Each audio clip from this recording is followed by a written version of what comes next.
பரிசுத்தமுள்ள ஆண்டவரே, ஆசீர்வதிக்கப்பட்டதான இந்த காலவேளையிலே இந்த சமூகத்தை நோக்கி நாங்கள் பார்க்க வந்திருக்கிறோம். நாங்கள் கைவிடப்படாதவர்களாக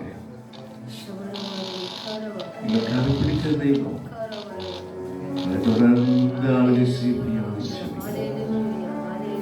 அழைத்து வந்திரும் முடிவு வரை எங்களோடு இருக்கிறது. உங்களை வாழாக்காமல் மறையாக்குகிறவர்கள் போராடானவர்களை நான் சமீபடுத்துகிறே ஆச்சரியமானவரே. எங்கள் போராடானவர்களை நாங்கள் பாதிச்சு எங்கள் பிள்ளைகளை காவல் வருவார்களை பாதுகாக்க வேண்டும் என்று சொல்லி பிள்ளைகள் ஆகியங்களை கரத்தினாலே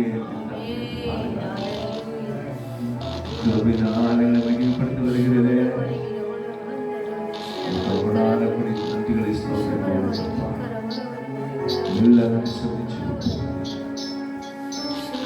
பரிசுத்தமுள்ள ஆண்டவரே, ஆசீர்வதிக்கப்பட்ட மனமகிழ்ச்சியான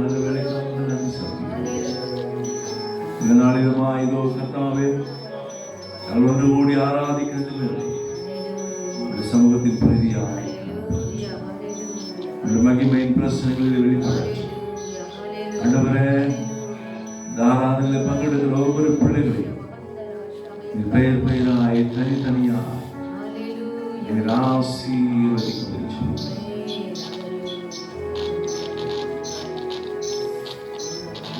நேசக்கரம் எங்களை பலகாக செய்யும். இயேசு கிறிஸ்துவின் நாமத்தில் பிதாவே.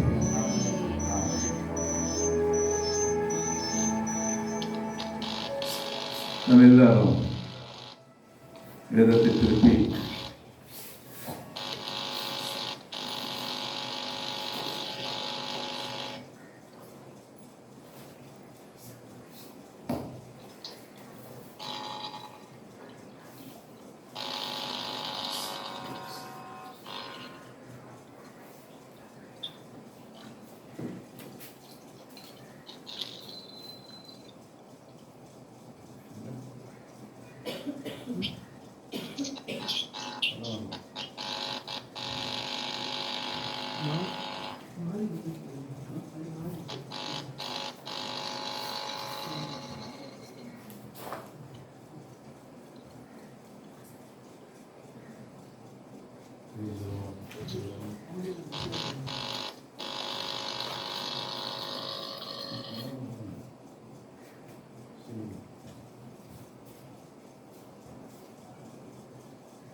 நாம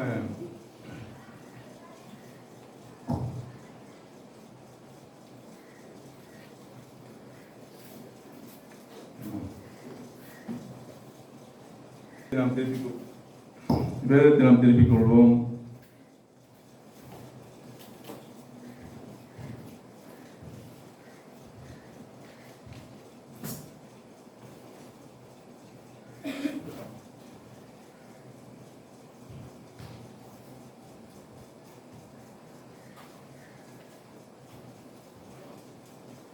கொடுத்திருக்கிற முதல் நிருபம்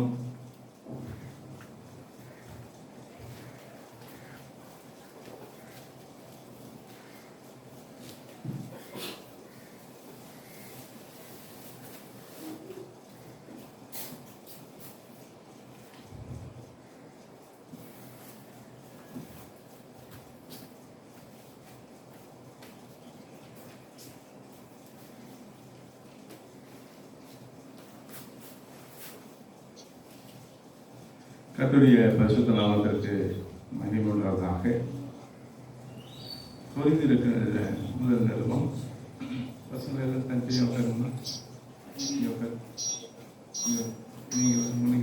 நீங்கள்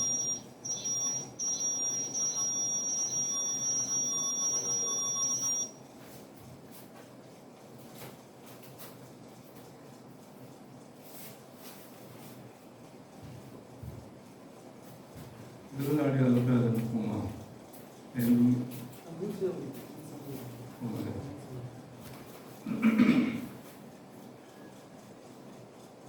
இல்லை.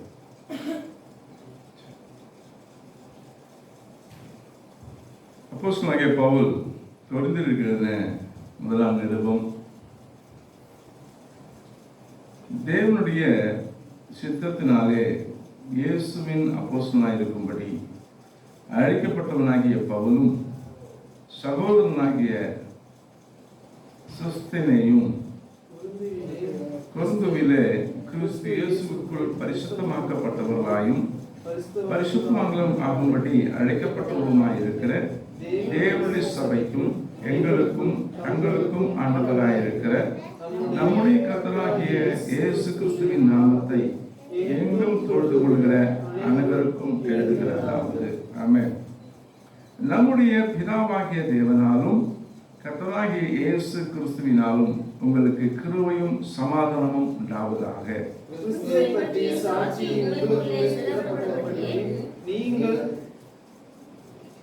நீங்கள் இயேசு கிறிஸ்துவுக்குள்ளாய் எல்லா உபதேசத்திலும் எல்லா அறிவிலும் மற்றெல்லாவற்றிலும் சம்பூர்ணம் உள்ளவர்களாய் இருக்கிறபடியால்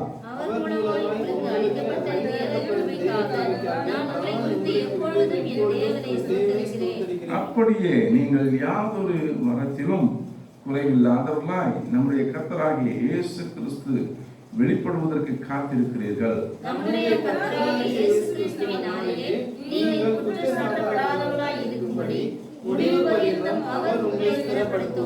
நம்முடைய குமாரனும் நம்முடைய கர்த்தருமாயிருக்கிற இயேசு கிறிஸ்துவுடனே ஐக்கியமாயிருப்பதற்கு உங்களை அழைத்த தேவன் உண்மையுள்ளவர்.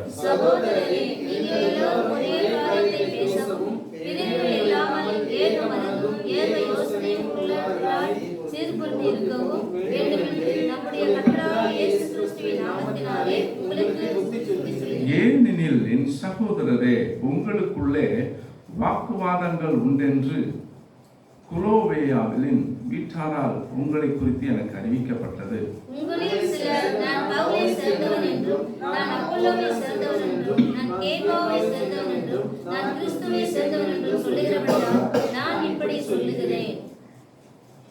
கிறிஸ்து பிரிந்திருக்கிறாரா?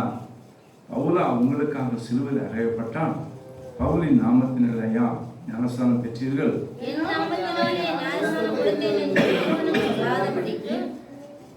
நான் கிறிஸ்துவுக்கும் காயுவுக்குமே அன்றி உங்களில் வேறொருவனுக்கும் ஞானஸ்தானம் கொடுக்கவில்லை. எதற்காக தேவனை ஸ்தோத்தரிக்கிறேன்.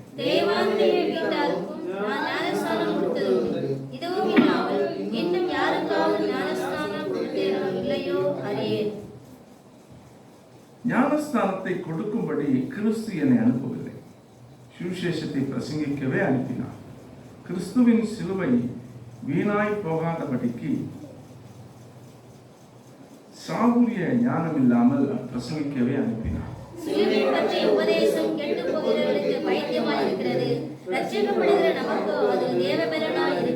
அந்தபடி ஞானிகளுடைய ஞானத்தை நான் அழித்து புத்திசாலிகளுடைய புத்தியை அவமாக்குவேன் என்று எழுதியிருக்கிறது.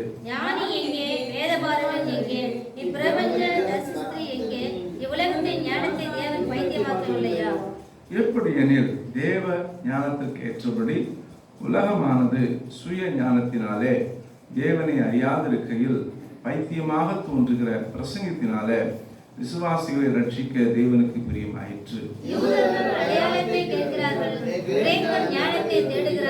நாங்களோ சிலுவையில் அறையப்பட்ட கிறிஸ்துவை பிரசங்கிக்கிறோம். அது அவர் யூதருக்கு இடரலாயும் கிரேக்கருக்கு பைத்தியமாயும் இருக்கிறார்.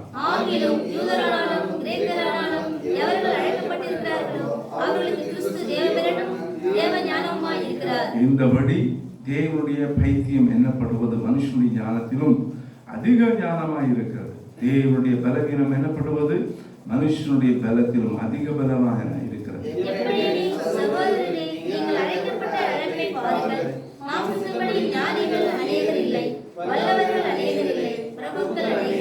ஞானிகளை வெட்கப்படுத்தும்படி தேவன் உலகத்தில் பைத்தியமானவர்களை தெரிந்து கொண்டார். பலமுள்ளவைகள் வெட்கப்படுத்தும்படி தேவன் உலகத்தில் பலவீனமானவைகளை தெரிந்து கொண்டார்.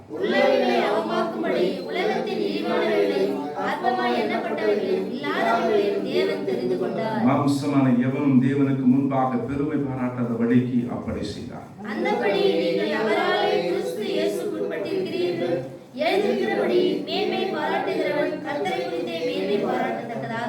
அவரே தேவனால் நமக்கு ஞானமும் நீதியும் பரிசுத்தமும் மீட்புமானார். ஆமென். அல்லேலூயா, அல்லேலூயா, அல்லேலூயா. அருமையான காலவெளியிலே வந்திருக்கிற அன்பு தேவ பிள்ளைகள் யாவருக்கும் ஆண்டவராகிய இயேசு கிறிஸ்துவின் நாமத்தால் மீண்டும் வாழ்த்துகிறேன். கர்த்தர் நிச்சயமாய் உங்களை இந்நாளிலே ஆசீர்வதித்து மகிமைப்படுத்துவாராக. பொழுதுமாய் கூட ஒரு பாடலை பாடும்பொழுது அங்காங்கே இருக்கிற தேவ பிள்ளைகள் உங்கள் காணிக்கைகளை எடுத்து வைத்துக் கொள்ளுங்கள். சபை மக்கள் யாவரும் ஆண்டவருடைய சமூகத்தில் இந்த காணிக்கைகளை படைக்கும்படியாக ஆயத்தப்படுவோம்.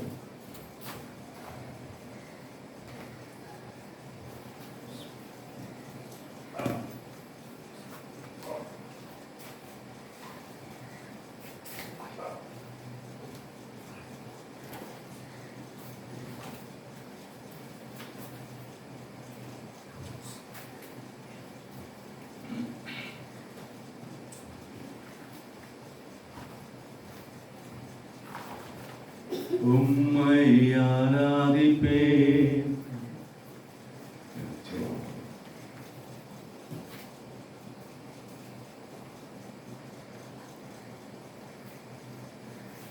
என்னை நடத்தும் புதிய கிருபையால் என்னை நிரப்பும், புதிய நாளுக்குள் என்னை நடத்தும், புதிய கிருபையால் என்னை நிரப்பும், புது கிருபை தாரும் தேவா, புது பலனை தாரும் தேவா, புது கிருபை தாரும் தேவா, புது பலனை தாரும் தேவா, புதிய நாளுக்குள் என்னை நடத்தும், புதிய கிருபையால் என்னை நிரப்பும், புதிய நாளுக்குள் என்னை நடத்தும், புதிய கிருபையால் என்னை நிரப்பும். ஆரம்பமற்றமானாலும் முடிவு சம்பூர்ணமாம், ஆரம்பமற்றமானாலும் முடிவு சம்பூர்ணமாம், குறைவுகள் நிறைவாகட்டும், எல்லா குறைவுகள் நிறைவாகட்டும், வறட்சி செழிப்பாகட்டும், வறட்சி செழிப்பாகட்டும், புது கிருபை தாரும் தேவா, புது பலனை தாரும் தேவா, புது கிருபை தாரும் தேவா, புது பலனை தாரும் தேவா, புதிய நாளுக்குள் என்னை நடத்தும், புதிய கிருபையால் என்னை நிரப்பும், புதிய நாளுக்குள் என்னை நடத்தும், புதிய கிருபையால் என்னை நிரப்பும். வெட்கத்துக்கு பதிலாக நன்மை தாரும் தேவா, வெட்கத்துக்கு பதிலாக நன்மை தாரும் தேவா, கண்ணீருக்கு பதிலாக இந்த கண்ணீருக்கு பதிலாக களிப்பை தாரும் தேவா, அந்த களிப்பை தாரும் தேவா, ஒரு கிருபை தாரும் தேவா, புது பலனை தாரும் தேவா, புது கிருபை தாரும் தேவா, புது பலனை தாரும் தேவா, புதிய நாளுக்குள் என்னை நடத்தும், புதிய கிருபையால் என்னை நிரப்பும், புதிய நாளுக்குள் என்னை நடத்தும், புதிய கிருபையால் என்னை நிரப்பும்.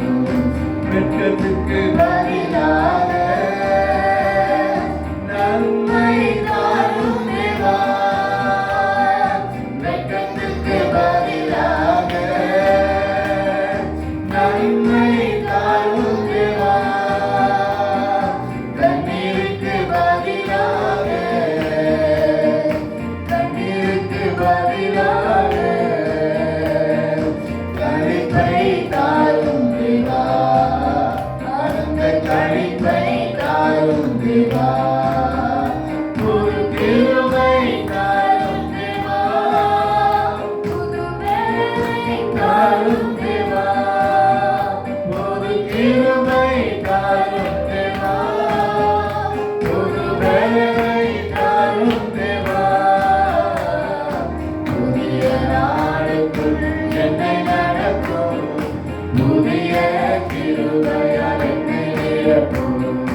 புதிய நாளுக்குள் என்னை நடத்தும், புதிய கிருபையால் என்னை நிரப்பும். சவால்கள் சந்தித்திட உலகத்தில் ஜெயம் எடுக்க, சவால்கள் சந்தித்திட உலகத்தில் ஜெயம் எடுக்க, உறவுகள் சீர் கொடுக்க, உறவுகள் சீர் கொடுக்க, சமாதானம் நான் பெற்றிட, தேவ சமாதானம் நான் பெற்றிட, புது கிருபை தாரும் தேவா, தாரும் தேவா, புது கிருபை தாரும் தேவா, புது பலனை தாரும் தேவா. புதிய நாளுக்குள் என்னை நடத்தும், புதிய கிருபையால் என்னை நிரப்பும். புதிய நாளுக்குள் என்னை நடத்தும், புதிய கிருபையால் என்னை நிரப்பும். நாம் ஜெபிப்போம். பரிசுத்தமுள்ள ஆண்டவரே, இந்த ஆசீர்வதிக்கப்பட்ட நல்ல வேலைக்காய் நன்றி செலுத்துகிறோம். அருமையான வேலையுமாய் கர்த்தாவே எங்களை நாங்கள் தாழ்த்தி இந்த கருத்தில் ஒப்புக்கொடுக்கிறோம். இதுவரையிலும் நாங்கள் பாடி ஆராதிக்கிறோம். ஆண்டவரே, நம்முடைய வார்த்தையை தியானிக்கிறோம். நமக்கு எந்த காணிக்கை படைக்கும் ஆராதிக்கிறோம். எங்களுக்காக ஸ்தோத்திரிக்கிறோம். முதல் எங்களை ஆசீர்வதிக்கிற வார்த்தை நினைக்கிறோம். இயேசு கிறிஸ்துவின் மாறாத நாமத்தில் பிதாவே. ஆமென். அல்லேலூயா. கர்த்தருடைய பரிசுத்த நாமத்திற்கு மகிமை உண்டாவதாக.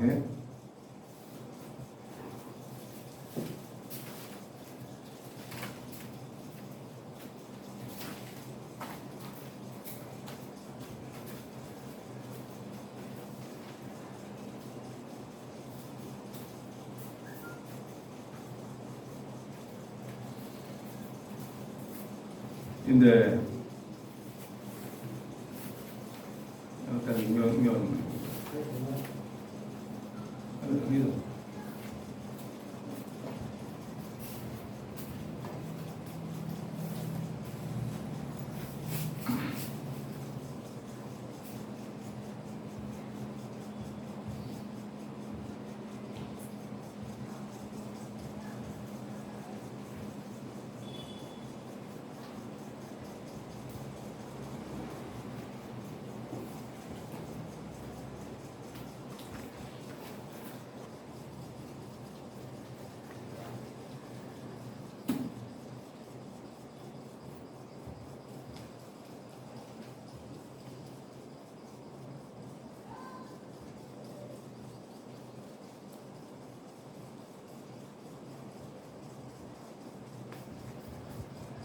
சில காரியங்களை நான் சொல்லி தேவனுடைய வார்த்தைக்கு நேராக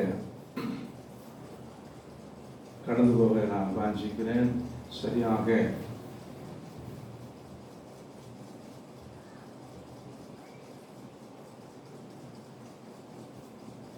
நான் பேசுறது கேட்குதா அப்படின்னு தெரியல. எந்த ரெஸ்பான்ஸ் யாரும் கொடுக்கல. ஓகே, கர்த்தருக்கு ஸ்தோத்திரம்.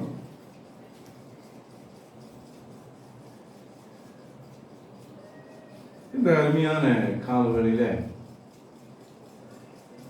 நம்ம ஒரு நிர்பந்தமான நிலைக்குள்ளாக வந்திருக்கிறோம்.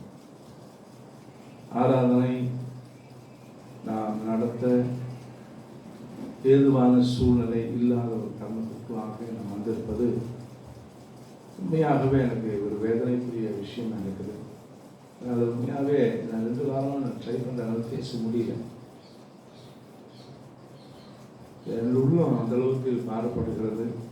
கடந்த வாரம் எவ்வளோ முயற்சி எடுத்தேன், ஏதோ ஒன்று பேசி முடிச்சு அவ்வளோதான் சொல்ல முடியும். என்னோட அந்த கம்யூனிகேஷன் இருந்தவங்க எத்தனை பேர் பார்த்தாங்கன்றது அவங்களுக்கு புரிந்திருக்குன்னு தெரியல.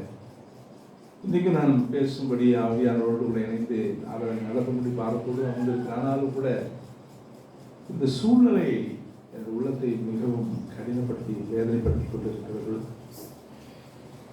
இதற்காக நாம் அதிகமாய் போராடி ஜெபிக்க வேண்டியவர்களாக இருக்கிறோம். கடந்த வாரம் இந்த ஆன்லைன் எத்தனை பேருக்கு ரீச் ஆச்சுன்னு தெரியல. இந்த ஜூம் மீட்டிங் எவ்வளோ பேருக்கு இது அப்ரோச் ஆயிடுச்சு தெரியல. என்ன மனநிலையில் மக்கள் இருக்காங்கன்னு எனக்கு புரியல.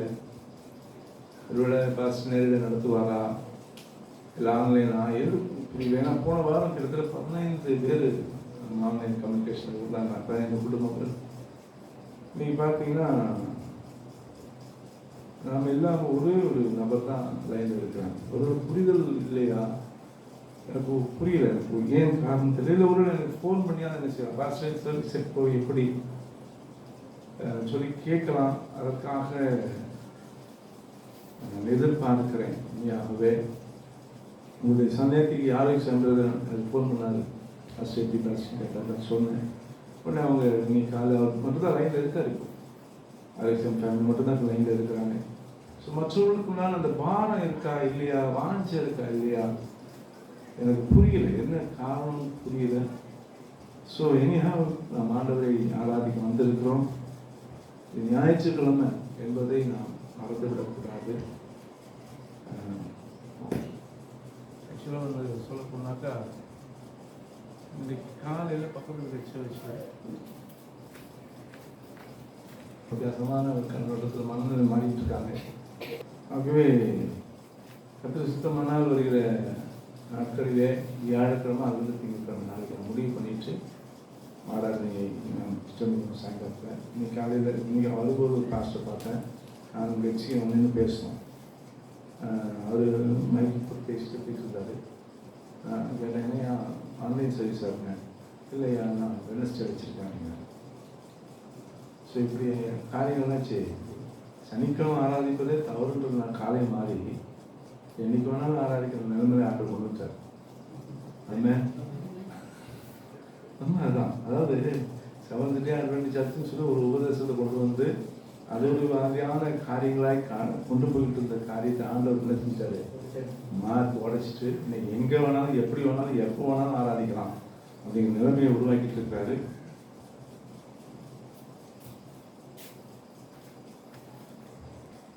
வேகமாக ஒரு 10 காரியங்களை ஒருவர் பகிர்ந்து கொள்ள விரும்புகிறேன். எனது ஆண்டுடைய ஆரம்ப நாட்கள் வந்திருக்கிறோம்.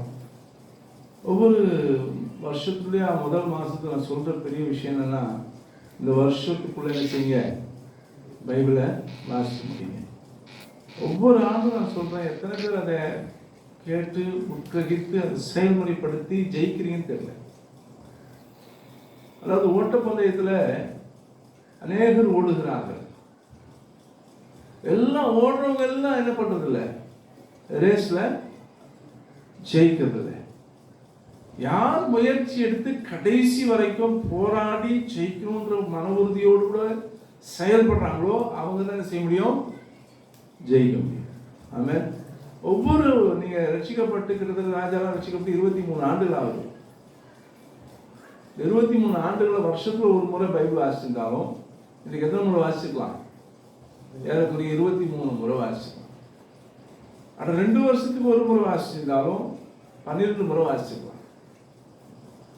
4 ஆண்டுக்கு ஒரு முறை வாசிச்சிருந்தாலும் ஏறக்குறைய 6 முறை வாசிச்சுக்கலாம். நம்முடைய ரட்சிப்பின் காலங்களை நம்ம கருத்தில் கொண்டு யோசிச்சு பாருங்க. மிக ஆண்டுக்கு நான் எப்படி ஒரு 10 முறை நான் வாசிச்சிருக்கேன். குறைவு தான் வாசிக்கிறது. ரொம்ப நிறைய இந்த முறை என்ன செய்வேன்னா ஃபுல்லாக நான் சொல்லுவேன். ஃபுல் பைபிள் முடிச்சிருக்கிறது 10 முறை வாசிச்சிருக்கேன். ஆனால் கிட்டத்தட்ட 6 முறையாக பாதி கிட்டத்தட்ட ஒரு பாதி வந்துட்டு விட்டு போனது உண்டு. அதுக்கப்புறம் திரும்பி ஃபஸ்ட்டு வந்து ஸ்டார்ட் பண்ணது உண்டு. ஸோ இப்படி நிறைய டிஸ்டர்பன்ஸ் ஆகிருக்கு. எனக்கு எல்லாரும் இயல்பான பிரச்சனைகள் எனக்கு வந்திருக்கு இல்லைன்னு. ஆனால் எப்படி ஆகுன்னு வந்து செய்யணதை முடிக்கணுன்ற தாகம் என்ன நமக்கு உருவானா கர்த்தர் நம்ம என்ன செய்வார், உந்து சக்தியாய் மாற்றும். ஏன் எனக்கு பாரம் வருது, ஏன் ஊழியர் பாரம் வருது, ஏன் ஒரு தேவ சமூகத்தில் காரியங்களை செயல்படுத்தணும்னு ஆண்டு உண்மையான சொல்கிறேன். இன்னைக்கு நான் ஒரு நேற்று நினச்சி வந்துட்டே இருந்தேன். என் கோணலான விலை செம்மைப்படுத்துகிறது என்னோட இருக்கிறார். அதே ரூயா அவள் வசம் சொல்லுது, எனக்கு முன்னால போய் என் கோணலான விலை சரிப்படுத்துறதுக்கு என் ஆண்டவர் இருக்கிறார். என் பிள்ளைகள் அன்னைக்கு நான் ஒரு விஷயத்தை ஆச்சரியப்படுவேன். அவங்களுக்கு எந்த விஷயத்துல என்ன செய்யல, அவங்கள கைட் பண்ணவோ ட்ரெயின் பண்ணவோ ஒண்ணுமே பண்ணலை. ஆனா கர்த்தருக்குள்ள நான் இருக்கிறதுனால, கர்த்தருடைய வைராக்கியம் எனக்குள்ள இருக்கிறதுனால ஆவியானவர் என்ன செய்யறாரு, என் குடும்பத்தை பராமரிக்கிறார், நடத்துகிறார், ஆசீர்வதிக்கிறார். ஆமென். உண்மை அதுதான். நான் அவங்ககிட்ட நான் ஓப்பனா சொல்றேன், அவங்க வச்சே சொல்றேன், இவங்களுக்காக நான் எந்த விதமான ரிஸ்க் எடுத்ததே கிடையாது. அதே பாட்டு வளருது, ஆடு மாடு வளர்றது தான் வளர்ந்துட்டு இருக்கோம். ஆனாலும் ஆச்சரியமான ஒரு ஆடாக வளர்ந்து கொண்டிருக்கிறார். உண்மையா கர்த்தரை ஆசீர்வதிப்பாங்க. அதுபோல நான் சொல்றேன்னா, நீங்க வேதத்தை வாசிங்க. பிலிகிராம் சொல்ற வார்த்தை என் வாழ்க்கை ஊழியத்தில் ஆரம்ப நாட்கள்ல அடிக்க நான் சொன்ன வார்த்தை தான், சொல்ற வார்த்தை அது. என் ஊழியத்தில் ஆரம்ப காலத்துல ரெண்டாவது ஆலோசனை நான் கேட்டிருக்கேன். ஒரு முறை ஒரு பெரிய சபையில பிரசங்கர் ஒருத்தர் பிரசங்கம் பண்ணிட்டு இருக்காங்க. அவங்க பிரசங்கம் பண்ணிட்டு இருக்கும்போது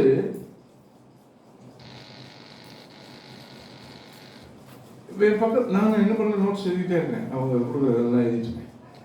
என் பக்கத்தில் ஒரு மூத்தவர் சொன்னாரு, தம்பி இதெல்லாம் எதுக்கு எழுதுறேன், அதுதான் பைபிள் இருக்கிறேன், அது கொடுக்குற வசனம் பைபிள் இருக்கு, நீ பைபிள் படி, கர்த்தர் சொல்லிட்டு அது எப்படி பேசுறாங்க ஸ்டைல் மட்டும் கவனியம்.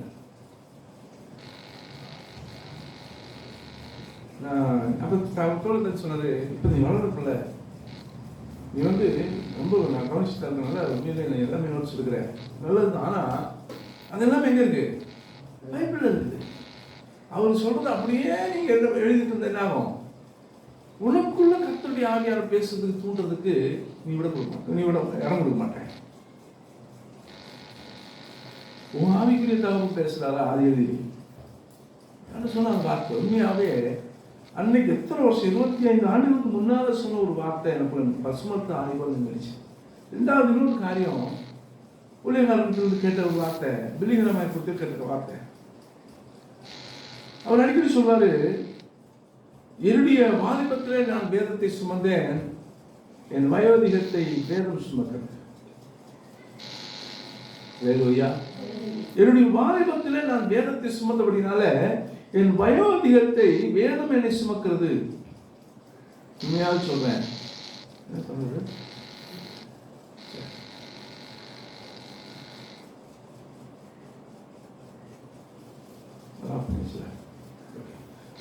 நான் என்ன எதுக்காக இந்த நாள் காலத்தை பேசுறேன்னா, ஆண்டவருடைய வார்த்தை எவ்வளவுக்கு எவ்வளவு நீங்க உட்கிரகிக்கிறீங்களோ, உள்ள வாங்குறீங்களோ, அந்த அளவுக்கு நீங்கள் பலனாவீர்கள், புஷ்டியாவீர்கள். இன்னைக்கு வசன வாசிங்க, அருமையான அதிகாரம், ரொம்ப அழகான அதிகாரம். உண்மையாவே ஒன்று போறீங்கன்னா அந்த நிருபத்தை அதிகமாக வாசிங்க. நிருபத்தை நீங்க எந்த அளவுக்கு வாசிக்கிறீங்களோ அதை சொல்ல பாருங்க, நானா உங்களுக்கு, அதாவது என் நாமத்தினாலேயே உங்களுக்கு ஞானஸ்தானம் கொடுத்தேன், இயேசு கிறிஸ்துவின் நாமத்தினால் அல்லவா.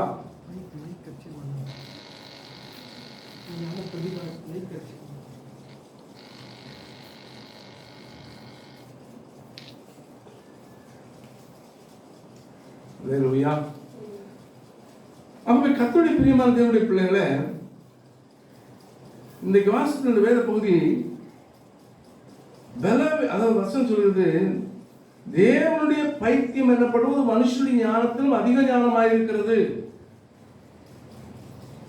அப்போ என்ன நான் யோசிச்சு பார்க்கிறேன், என்னோட ஆரம்ப காலத்தில் என்னோட இந்த நண்பர்கள் என் காது கேட்க பேசினாங்க, லூசாரா நீ, அனுபவிக்க வேண்டிய ஜாலியா இருக்க வேண்டிய வயசுல இப்படி சன்னியாசி மாதிரி கிடைக்கிறியே. நான் அப்பெல்லாம் இந்த மாதிரி ராஜாக்கள் ஞாபகம் இந்த மாதிரி காவி ட்ரெஸ் தான் இருப்பேன். அப்போ எனக்கு கேட்ட என் ஃப்ரெண்ட்ஸும் கேட்டாங்க, ஜாலியா இருக்க வேண்டிய வயசு, அனுபவிக்க வேண்டிய வயசுடா, ஏன்டா நீ இப்படி பைத்தியக்காரமா இருக்க, எதுக்கு இந்த மாதிரி உனக்கு வேஷம், எதுக்கு இந்த தேவையில்லாது. ஆனா அன்னைக்கு அவனுடைய வார்த்தை எனக்கு அவர் சந்தோஷமா இருந்திருந்தா கட்டாயம் என் வாழ்க்கையில் என்ன ஆயிருக்கும், நான் மாறி இருப்பேன். இன்னைக்கு கிறிஸ்து எனக்குள்ள பிரதிபலித்திருக்க மாட்டார். நண்பான தேவனுடைய பிள்ளைகளை, கர்த்தருடைய வார்த்தைக்கு முன்பதாக உலகத்துல நம்மளை பைத்தியமா பார்ப்பாங்க. கர்த்தருடைய காரியங்கள் செய்கிறவர்களுக்கு முன்பாக உலகம் நம்மளை வேறு விதமாக தான் பார்க்கும். அந்த வசனம் தெளிவுபடுத்துகிறது, ஞானிகளை வெட்கப்படுத்தும்படி தேவன் உலகத்தில் பைத்தியமானவர்களை திறந்து. என்ன நான் தான் யோசிக்கிறேன், நிறைய நேரத்தில் யோசிப்பேன், ஜஸ்ட் நத்திங். நான் ராஜாவுக்கு இருக்கிற அந்த ஆக்டிவ், அந்த ஞானம், அந்த சாதுர்த்தியம், அந்த அந்த இன்டலெக்சுவலாம் எனக்கு ஒண்ணுமே இல்லை. என்னை கொண்டு போய் ரோட்டில் நிக்க வச்சு இதுதான் அப்படியா அப்படி நம்புறேன். ஆனா என்னை கொண்டு கர்த்தர் ஆச்சரியமான காரியங்களை செய்ய வைக்கிறார்னா எனக்கு ஒண்ணுமே தெரியும். உண்மையாவே யோசிப்பேன், நான் பலமுறை யோசிச்சிருக்கேன். நான் ஒண்ணுமே இல்லை. நான் அதாவது இந்த வேதத்தை தவிர எனக்கு வேற ஒண்ணுமே தெரியாது. உலக பிரகாரமான காரியங்கள் எதிர கூட இன்னைக்கு வச்சா நான் ஜீரோவாக தான் தோத்துட்டோம். ஆனால் ஆண்டவருடைய பிரதான கிருபையில் இன்னைக்கு வேதம் என்ன செய்யுதுன்னா என்னை சுமந்து கொண்டு செல்வேன். அப்ப வேதத்தை அழகா ஆசைப்படுங்க. பைபிள் வாசிக்கு மேல ஆசை வரும். மேல ஒரு திருமணமான அல்லது லவ் பண்ற ஒரு கணவன் மனைவியோ அல்லது ஒரு வாலிபர்களையோ பாருங்க, அவங்களுடைய எண்ணங்கள் அதாவது நான் ஒரு இதை படித்தேன். அவங்க என்ன சொல்றாங்கன்னா,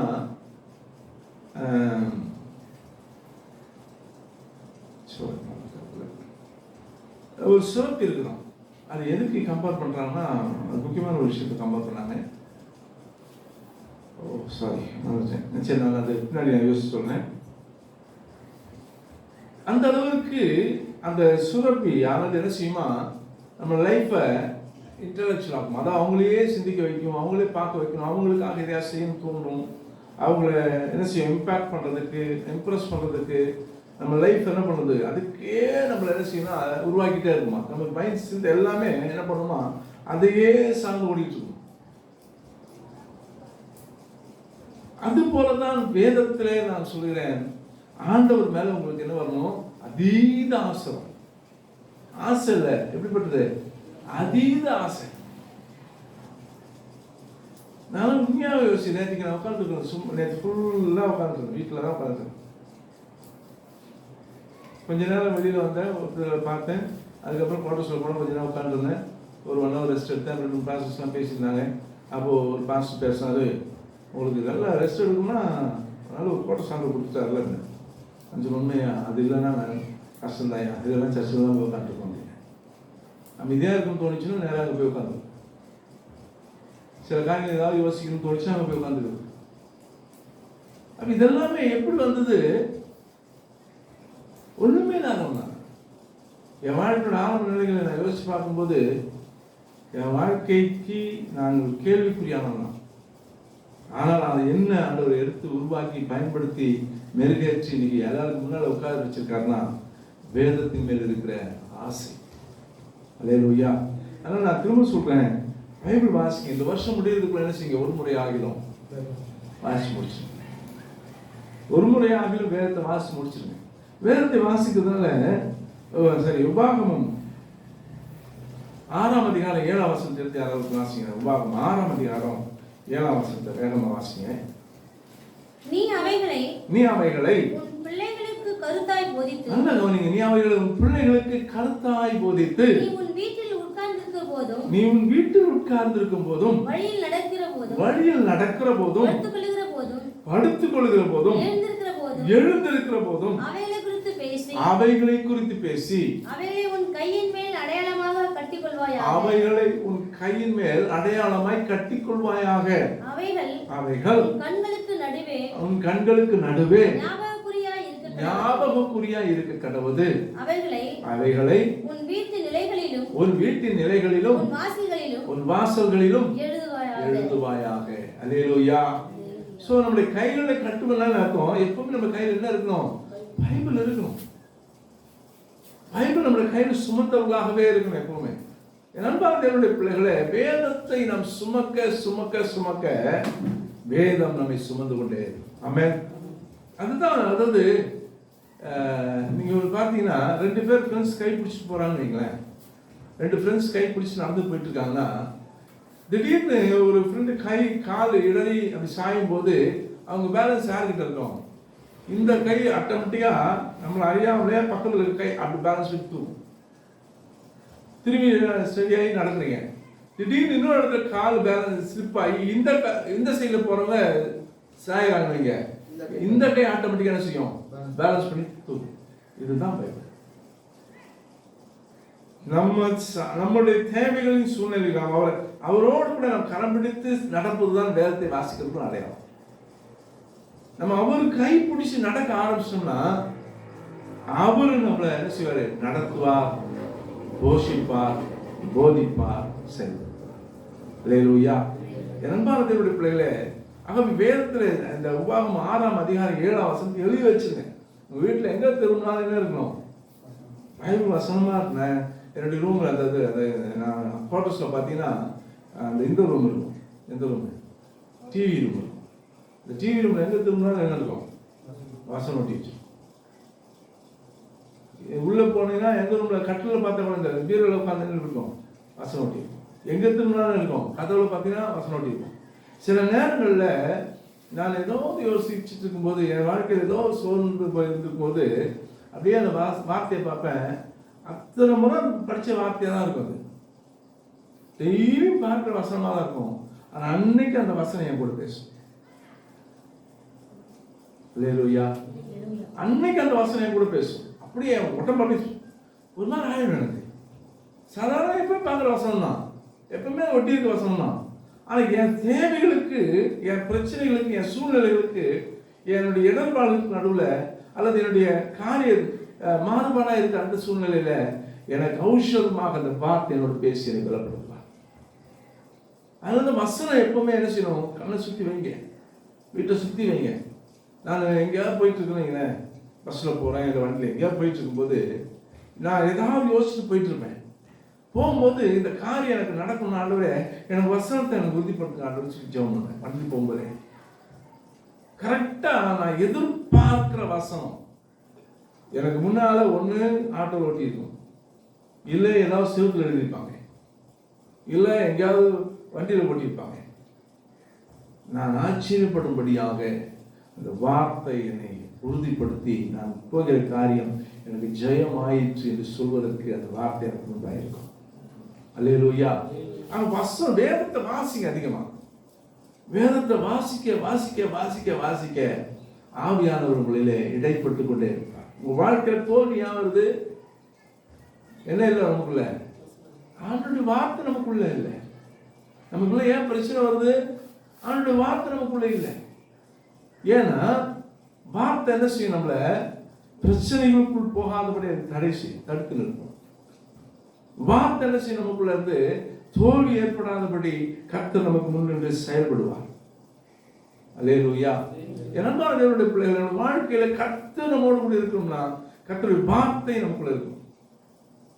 வசனம் சொல்லுது, யோவான் 1ஆம் அதிகாரத்தில் வாசிங்கன்னா, அது வாசிங்க, முதல் அதிகாரத்துல முதல் பகுதி வாசிங்களேன்.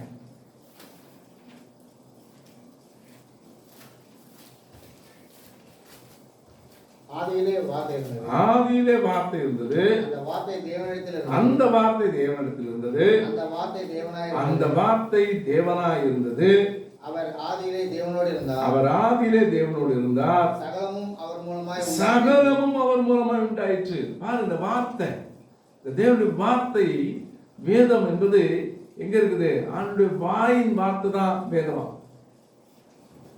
இப்ப நம்முடைய வார்த்தைக்கு சில காரியங்கள் செயல்படுகிறது.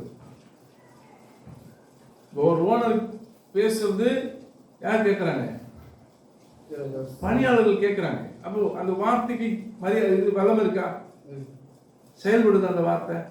இப்போ ஒரு முதலமைச்சர் ஒரு வார்த்தை சொல்லிட்டாருன்னா அது எங்க போய் உட்காந்துரும், கெசட்ல போய் உட்காந்துரும். கெசட்ல உட்காந்துச்சா என்ன ஆகுது, என்ன ஆகும், அது காலத்துக்கு பேசிட்டு இருக்கும். ஒன்னும் இல்லை. அதாவது சின்ன எக்ஸாம்பிள் சொல்றேன்.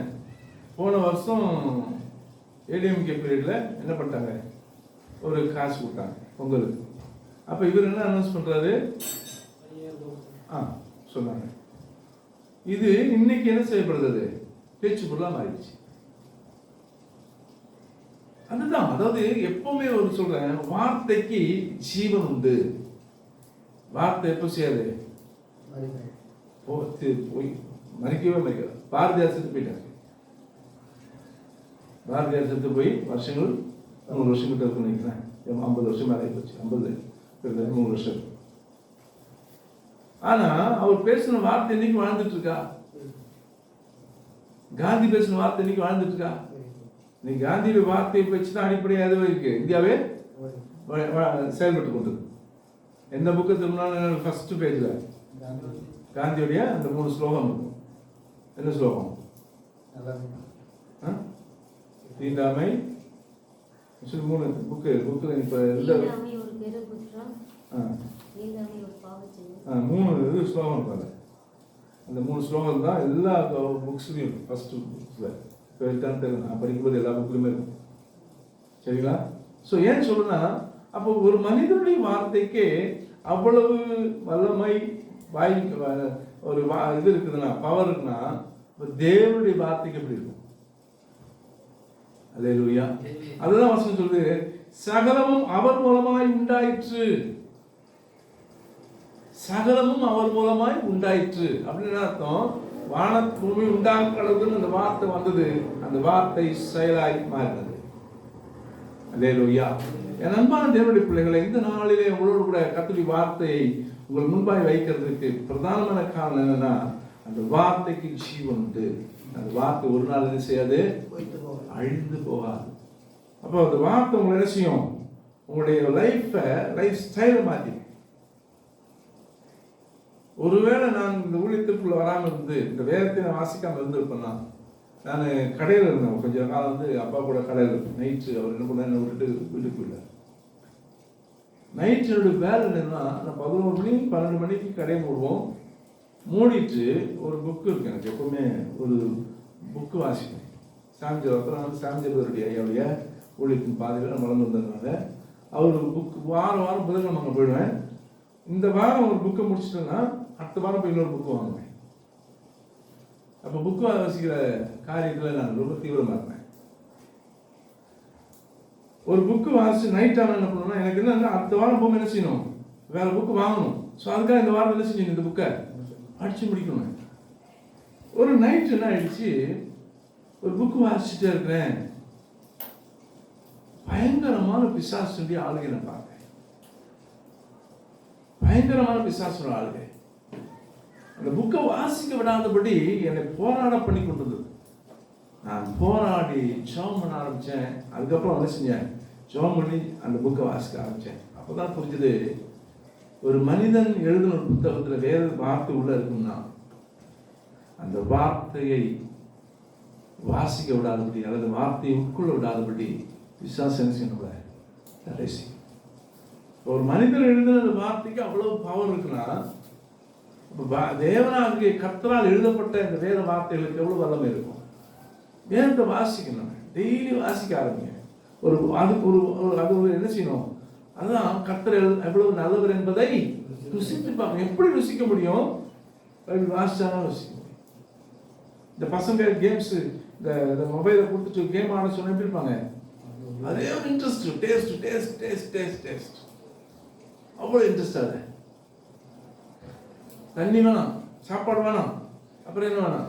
சோறு வேணாம், தூக்கம் வேணாம், படிப்பு வேணாம், அட அப்பா வேணாம், அம்மா வேணாம், ஒன்றும் வேணாம், எனக்கு இது போதும், மொபைல் இருந்தால் போதும்.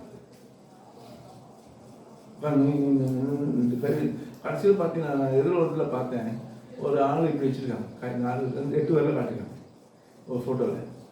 அதோட இதாக போட்டிருக்காங்க. அப்போ கேட்குறாங்க, என்ன ஆச்சு 2 வரலன்னா, மொபைல் தேய்ச்சி 2 பேருக்கு கடந்து போச்சோம்.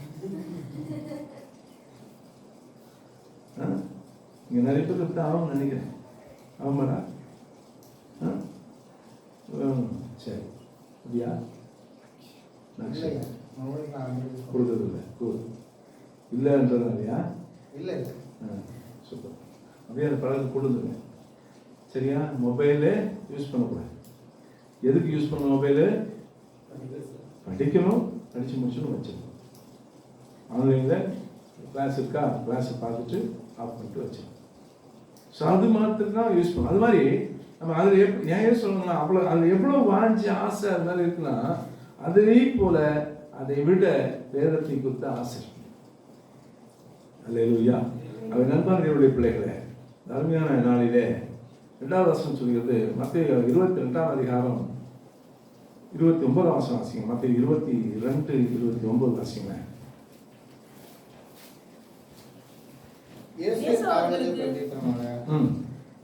இந்த வேத வாக்கியங்களையும் தேவனுடைய வல்லமையும் அறியாமல் தப்பான எண்ணம் கொள்ளுகிறீர்கள்.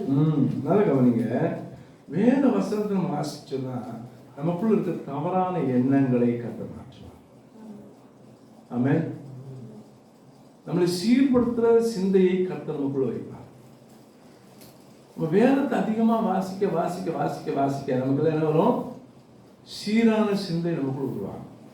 ஸோ தவறான எண்ணங்களை ஆண்டவர் செஞ்சுடுவாரு, வேத வசனத்தை கொண்டு எடுத்து வெளியே போய்க்கலாம். ஸோ 3வது பார்க்கிறோம், சங்கீதம் 105:19 வாசிங்கன்னா, சங்கீதம் 105:19 வாசிங்க. ஒரு அருமையான வார்த்தை.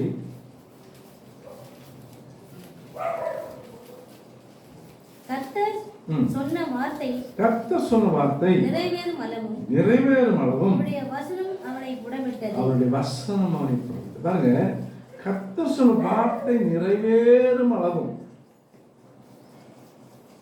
கர்த்தர் சொன்ன வார்த்தை நிறைவேறும் அளவும் அந்த வார்த்தை அவசியமா புடமிடும். அப்ப ஆண்டவர் எந்த இடத்துல நீங்க ஒரு வாக்குத்தத்த வசனத்தை வாசிங்கன்னா, அந்த வாக்குத்தத்தத்துக்கு முன்னாடியோ அல்லது பின்னாடி என்ன இருக்கும்? ஒரு கட்டளை இருக்கும். அப்ப ஆண்டவர் வருத்தப்பட்டு பாரம் சுமக்கிறவங்களே, நீங்கள் எல்லோரும் என்னிடத்தில் வாருங்கள், நான் உங்களுக்கு இளைப்பாறுதல் தருவேன் என்று சொல்றார்.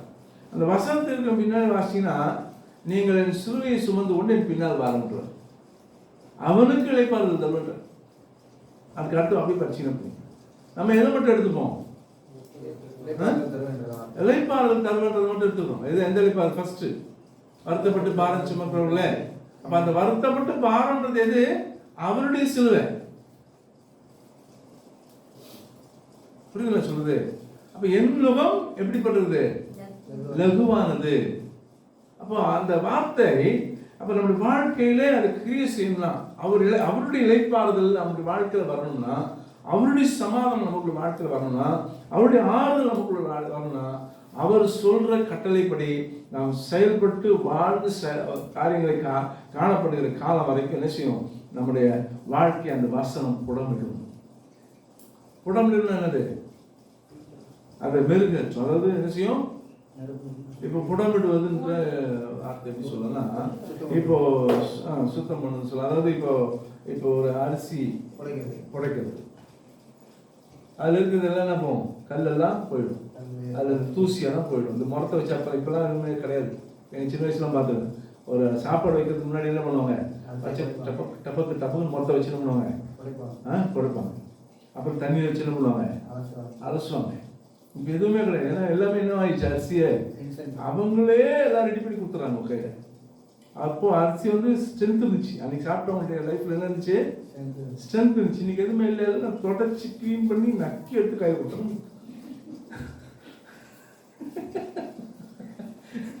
அவன் அதுக்கப்புறம் தான் நம்ம உட்காந்து சாப்பிட்டு இருக்கோம்.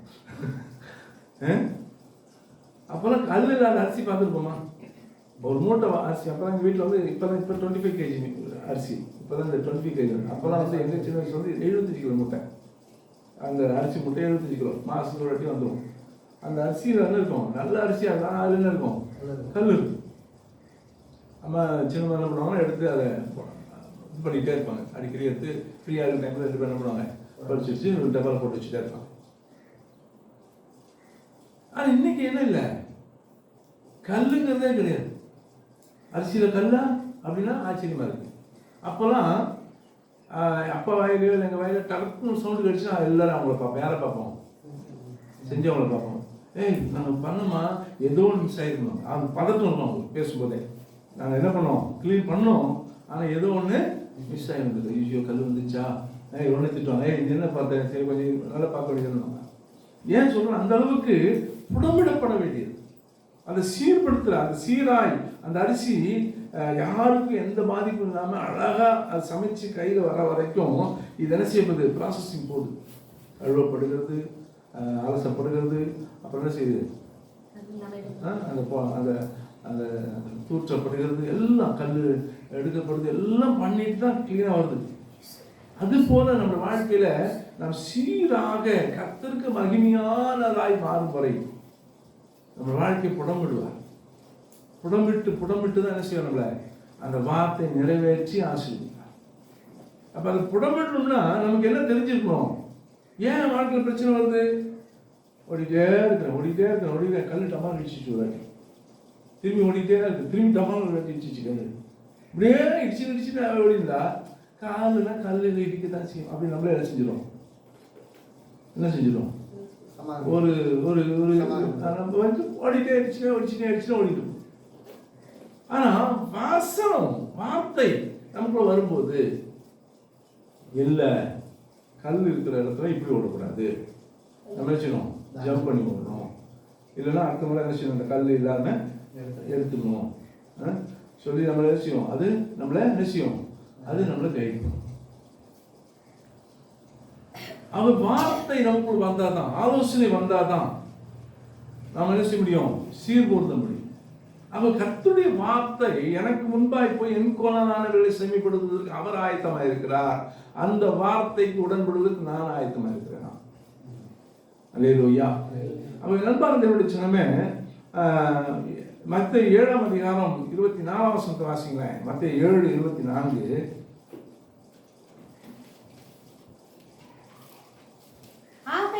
ஆகையால் நான் சொல்லிய இந்த வார்த்தைகளை கேட்டு இவைகளின்படி செய்கிறவன் எவனோ அவனை கன்மலையின் மேல் தன் வீட்டை கட்டின புத்தியுள்ள மனுஷனுக்கு ஒப்பிடுவேன். ஆண்டவர் அவருடைய வார்த்தையின் மேல் நாம் கட்டப்படும் பொழுது, அவர் வார்த்தையின் மேல் வாழ அர்ப்பணிக்கப்படும் பொழுது தெளிவாய் சொல்கிறது, நான் சொல்லிய அந்த வார்த்தைகளை கேட்டு இவைகளின்படி செய்கிறவனோ அவனை கன்மலையின் மேல் தன் வீட்டை கட்டின புத்தியுள்ள மனுஷனுக்கு ஒப்பிடுவேன். அப்ப அந்த வசனம் நிறைவேறுது பாருங்க. வசனம் நம்ம புடமிட்டு அந்த வசனம் திரும்பி வாசிங்க. அது நம்ம 105 19 வாசிங்க.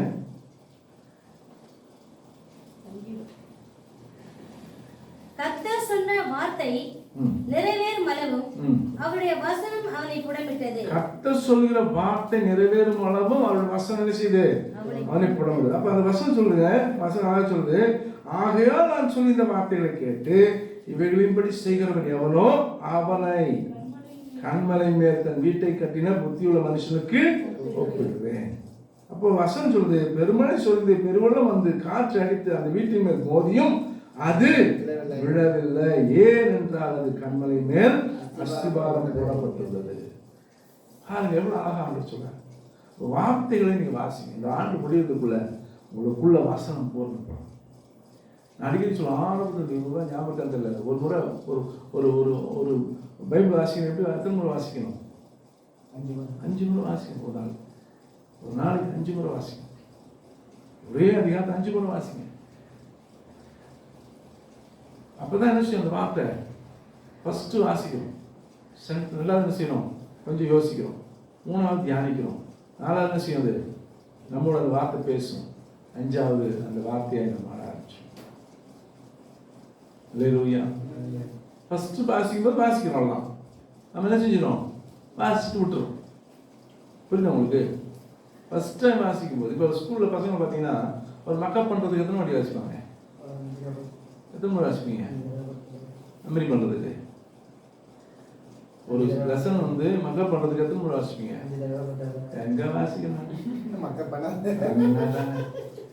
இது வேற. சில பேருக்கு என்ன செய்வோம், படிச்சுனே இருப்போம், பண்ண சொல்றேன் படிச்சுட்டு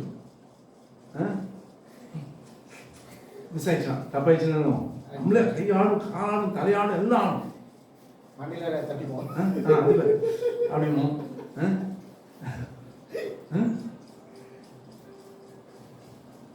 அதே படிச்சு சக்சஸ்ஃபுல்லா விளையாட்டி கண்ணு முடிச்சு சொல்லி முடிச்சிட்டோம், வா சூப்பர் அப்படின்னு சொல்லி திரும்பி நினைச்சுவோம், சந்தோஷம். அதுபோல நம்ம படிச்சு முடிச்சோம், நமக்கு ஒரு நம்பிக்கை வந்தோம்னா பக்கத்துல போய் நான் சொல்லிட்டு கரெக்டாக பாரு கொடுக்கணும் இல்லையா? அப்போ அதுபோல் நம்ம லைஃப்பில் ஒன்று நமக்குள்ள ஏறுற வரைக்கும், நமக்குள்ள உட்கார்ற வரைக்கும், அது மண்டல போய் செயல் அது வந்து ஆக்டிவேட் ஆகிற வரைக்கும் அதெல்லாம் சொல்லணும், ரிவீல் பண்ணிகிட்டே இருக்கும். அல்லேலூயா. வசனத்தை வாசிங்க வாசிங்க வாசிங்க. எனக்கு ஒரு பெரிய வருத்தம் என்னென்னா, எனக்கு அது ஏன் அப்படிப்பட்ட ஒரு சூழ்நிலை ஆக்சிடென்ட் ஆனதுனாலையா அது என்ன ப்ராப்ளம் தெரியல, எனக்கு மறதி ஆயிடுச்சு. அது 10 முறை வாசிச்சாலும் 11 முறை வாசி மேலே ஆகும், புதுசாக வாசி மேலே இருக்கும். பட் இப்போ ஆனால் அப்படி வார்த்தையில் நான் வேறு பொதுவான காரியங்களை சொல்கிறேன். அதனால் நான் ஜோம் பண்ணிட்டு ஆண்டவரே அதிகமான மார்க்கு இருந்துச்சு நேரத்தில் எனக்கு நான் 2 பேரை பார்த்துருக்கேன். ஒன்று ஜாஃப்ரி, என் லைஃப்பில் என் கூட பழகினவங்களை சொல்கிறேன். பிசி ஜாஃப்ரி தானே, ஆமாம் ஜாஃப்ரி. இன்னொருத்தர் வந்து எஸ்என் ஜெயக்குமார். இந்த 2 பேரை வந்து நான் ரொம்ப ஆச்சரியமாக. அப்புறம் வந்து இவர் ஸ்வர்ணராஜ், சுகீர்தராஜ், எம்ஜிஆர் நகர் சுகீர்தராஜ். பைபிளே எடுக்க மாட்டாங்க, பைபிளை கொண்டாந்து இப்படி மூடி வச்சுப்பாங்க. அப்படி சும்மா பேச ஆரம்பிச்சாங்கன்னா எஸ்என் ஜெயக்குமார் ஒரு முறை 3/4 மணி நேரம் பிரசங்கம் பண்ணார். 3/4 மணி நேரம் பிரசங்கம் பண்ணார். ஒரு ஏன் வந்தார் மாதம் ஏன் வந்தார் வசனம் எழுதி முடிச்சோடனே என்றாரு 145 வசனம். 145 வசனம் 3/4 மணி நேரம் பிரசங்கத்தில் பேசிட்டார். சர சர சர சர சர சரம் யாரும் தேசம் ஜெயக்குமார் உங்களுக்கு சொல்லிடுறேன். ஆயிடுச்சு அப்பா இன்னைக்கு அவர் அந்த டாப்ல இருக்கிறாருன்னா இவர் தான். பிசி ஜாஃப்ரி இன்னைக்கு அவ்வளோ டாப்பில் கற்று கொண்டு போயிருக்காருன்னா அவர் சாதாரண ஒரு பேங்க்ல மாஸ்டர் ஆகுது. எங்களுக்கு நான் பேங்க்கில் போய் உட்காந்து பேசிட்டு வேலை செய்யும்போது நான் அவங்களுக்கு போய் புக் பண்ணாலும் எனக்கு மெசேஜில் கொடுத்தான்னு சொல்லிட்டு கொஞ்சம் ஹெல்ப்லாம் பண்ணுவான்னு சொல்லிட்டு அன்றைக்கி பாஸ் நான் ஃபஸ்ட்டு அப்புறம் அது மாதர்ஸ்லாம் நாங்கள் போய் பேசுவோம். இந்த மாதம் கொஞ்சம் வாங்கய்யா, யாரும் பசங்க கிடைக்கலையா, கொஞ்சம் வாங்கய்யா. அப்புறம் சொல்லுவாங்க நான் பார்க்குறத நாங்கள் டைம் இருந்தால் வரம்பது அப்படின்னு இல்லை நீங்கள் தான் வரணும் அப்படின்னு பேசிட்டோம். பேசிட்டு வந்துச்சுவோம். அது வந்து கொஞ்சம் சாப்பாடுலாம் வாங்கி வருவாங்க. அப்படி இருந்த மனுஷனுக்குள்ள இன்னைக்கு பார்த்தீங்கன்னா அவ்வளோ பெரிய ஒரு ஊழியத்தை ஆண்டு கொடுத்து இன்னைக்கு இருக்கிற ஆயிரக்கணக்கான மக்கள் அவங்க வராங்கன்னா எது வசனம் வசனம் வச்சு பேசுவார். வசனம் வசனம் வசனம் வசனம் ஆயிரம் வந்துனே இருக்கும். சுகீர்தராஜ் சொல்லி எம்ஜிஆர் இருக்கிறார். அது பைபிளை தொடக்க மாட்டேன் இடத்துல நான் வச்சுட்டு பேசிட்டே இருந்த வசனம். அப்படிப்பட்ட ஒரு ஆசை மூலம் வரணும். அல்லேலூயா. அன்பான தேவனுடைய பிள்ளைகளே, நான் வார்த்தைகளுக்குள்ளாய் வாழ கற்றுக்கொள்ளும் போது தான் வார்த்தை நம்ம என்ன செய்யணும், நற்குணசாலியை மாற்றம். அப்போஸ்தலர் 17:11 வாசிங்க. அப்போஸ்தலர் 17:11 வாசிங்க. நான் முடிக்கிறேன், 5 நிமிஷம் இருக்கு. அந்த பட்டணத்தார் மனோவாஞ்சையாய் வசனத்தை ஏற்றுக்கொண்டு காரியங்கள் இப்படி இருக்கிறதா என்று தினந்தோறும் வேத வாக்கியங்களை ஆராய்ந்து பார்த்ததினால் தெசலோனிக்கேயர்ல இருக்கிற எல்லாரையும் பார்க்கிறோம் அவங்க எப்படி இருந்தாங்களா, நற்குணசாலிகள். அந்த பட்டணத்தில் இருந்த எல்லா மக்களை விட இந்த சின்ன குரூப் யாரு, வேதத்தை ஆராய்ந்து வாஞ்சியோடு வாசித்தவங்க நற்குணசாலிகளாக இருந்தார்கள் என்று வேதம் பறைசாற்று.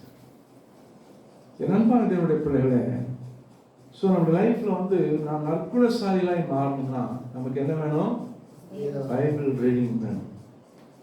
பைபிள் ரீடிங் இல்லைன்னா நம்மளால் வாழ்க்கையில் வாழ்ந்து கிறிஸ்துவங்களாக இருப்பதுக்கு பிரயோஜனமே கிடையாது. நம்ம கிறிஸ்துவன்னு சொல்லலாம். நான் உண்மையிலே என் லைஃப்பில் நான் ஜூடுன்னு சொல்லி ஒரு என் ஃப்ரெண்டு, நான் ஸ்கூலில் படிப்பேன், 8th ஸ்டாண்டர்ட் படிக்கும்போது. அப்போ வந்து டெய்லி சொல்லுவேன், நான் இன்னைக்கு வந்து 2 ராஜாக்களில் 15வது அதிகாரம் முடிச்சிட்டேன்.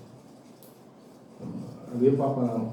அடுத்த நாள் சொல்லுவான், இன்னைக்கு நான் வந்து 2 ராஜாக்களில் 25 முடிச்சிட்டேன் அப்படின்னா. நான் என்ன சொன்னேன், இவ்வளோ பைபிளில் இவ்வளோ முடிச்சிட்டான், வேறு குழுலாம். அவன் சொல்றது எப்போ பார்த்தாலும் எது வரும் வாயில, Bible Bible Bible Bible Bible தான். எங்களுக்கு அவன் பார்த்து, ஆனால் நல்லா விளையாடுவோம், நல்லா ஜாலியாக அட்டேன், நல்லா ஜாலியாக பேசுவோம், ஜாலியாக இருப்போம். ஆனால் அதிகமாக பேசுவது பைபிள் வச்சு பேசுவோம். இன்னைக்கு யோசிக்கிறேன், அவர் எங்கே இருக்கிறான்னு தெரியாது. கட்டாயமாக அன்னைக்கு நான் பைபிளே படிக்காதவன் என்னையே ஆண்டு ஒரு ஊழியக்காரன் மாற்றினாருன்னா, அன்னைக்கு பைபிளே வாழ்க்கை வாழ்ந்துட்டு இருந்தோட இன்னைக்கு எங்கே இருந்தோன்னே தெரியாது. கரெக்டாக நிற்குமே மகிமை வச்சிருப்பேன். நம்ம ஆசை எங்கேயாவது எப்படியாவது தேடி கண்டுபிடிக்கணும்னு பற்றி எனக்கு தெரியல. எனக்கு 2-3 பேர் இருக்காங்க ஃப்ரெண்ட்ஸ், என் லைஃப்பில் இம்பாக்ட் ஆனவங்க நிறைய பேர் இருக்காங்க. அவங்கெல்லாம் எப்படியாவது கண்டுபிடிக்க ஆசை இருக்குது, பட் கண்டுபிடிக்க முடியல. எனக்குடைய ஜூனியராக இருந்த ஒருத்தர் என் ஸ்கூலில் படித்தவரும் இன்னைக்கு பாஸ்டாக இருக்காரு.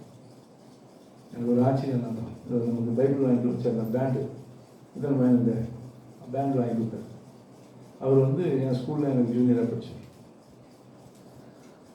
ஸோ இப்படி தான் ஒரு நாளை கண்டுபிடிச்சிருக்கேன். மற்றபடி நிறைய ஏன் சொல்கிறேன், பைபிளோடு கூட வாழ கற்றுக்கணும். நம்ம நற்கொலை சாதி தான் மாறணும்னா, த பெஸ்ட் பீப்புள்ஸாக மாறணும்னா, ஆண்டவருக்கு உகந்தவர்களாக மாறணும்னா, உலகம் நமக்கு சாட்சியாக வாழணும்னா, இன்னைக்கு எங்கே போனாலும் நேற்றுக்கு நான் போகிறேன், நானும் பிள்ளைகளை கூட்டிகிட்டு ஒரு சர்ச்சுக்கு போகிறேன். அங்கே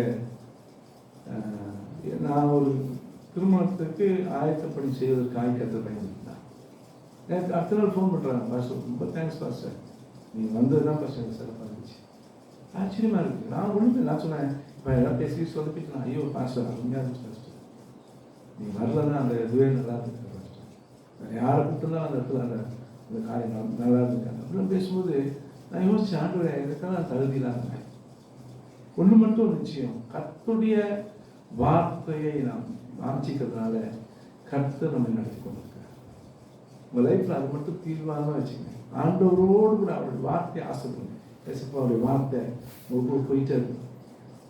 நான் ஒரு வேளை இருப்பேன், நான் இருக்க மாட்டேன். என் பிள்ளைகளுக்கு நான் தகப்பனா இருக்கிற வரைக்கும், அதுக்கப்புறம் யாரு? என்னுடைய காலங்களுக்கு அப்புறம் அவர் தான் அப்பா. என்னை விட அவரை எப்பவே பிடிச்சிட்டாக்கா அவர் பெஸ்டாக நடந்தார். அதான் நான் திரும்ப சொல்றேன்.